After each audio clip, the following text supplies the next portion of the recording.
First off, we read chapter 15 as our last chapter. I like that chapter because it was like talking about persuasive arguments, and it really told you how to categorize them, which I didn't even think about that.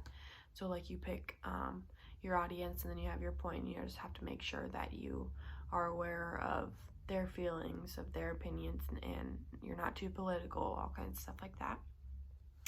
The next question I'll talk about is like a communication problem that I have had in the past. So around Christmas time last year, it was like early December or something. That's when my uncle had cancer, so he was in the hospital. He was not doing great, but he still was with us. And I got a text from an anonymous number just saying, like, I'm sorry for your loss of your Uncle John. And I got super scared. Like, I texted my dad, I texted my aunt, all those people, and I was like, what's going on? Like, who is this? And they're like, we're not sure, he's still with us. So it just like scared me because it was the exact same spelling, but it was obviously not for me. It was for a different number. So yeah, that was one thing that I just wish people knew.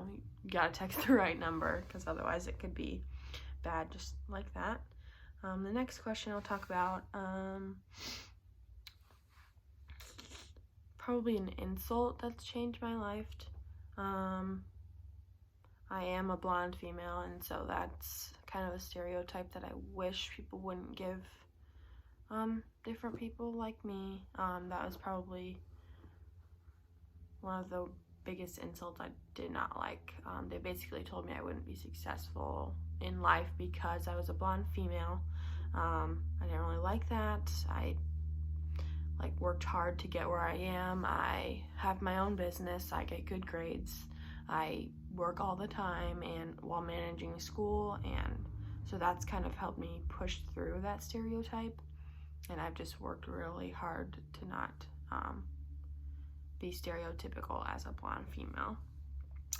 I'm also 18 years old, so people are like, oh, you're so young, you don't need to be doing this, but I like it. I like working. I like being determined and kind-hearted and stuff like that. The next question,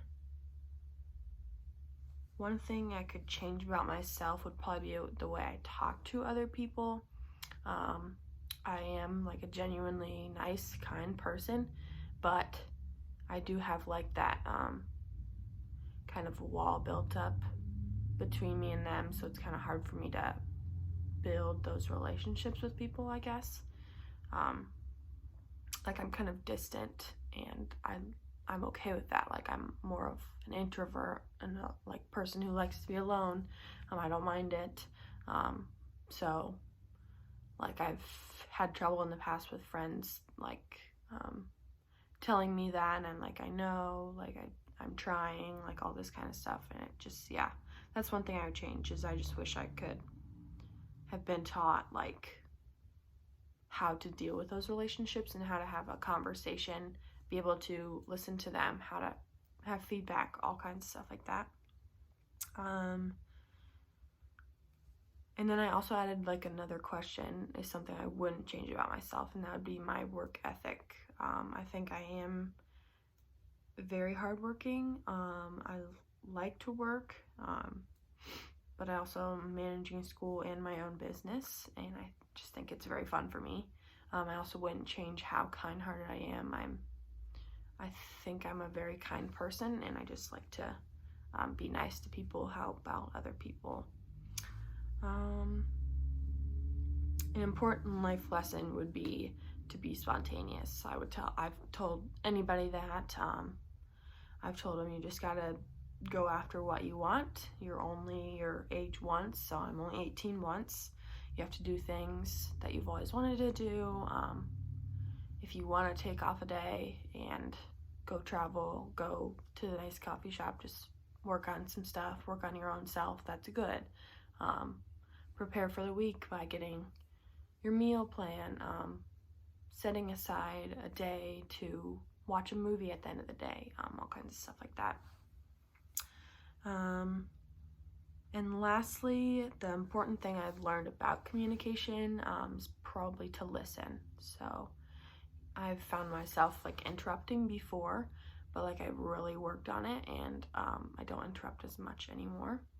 So if you're listening to somebody, it's really hard to not like give your feedback right away. But if you listen to their whole point, their whole conversation, then you can think back to yourself, see how you can add on to it, see what your opinion is, how you kind of want to agree with them, add your own points, but also be aware of their feelings, their opinions, and not be too political in that.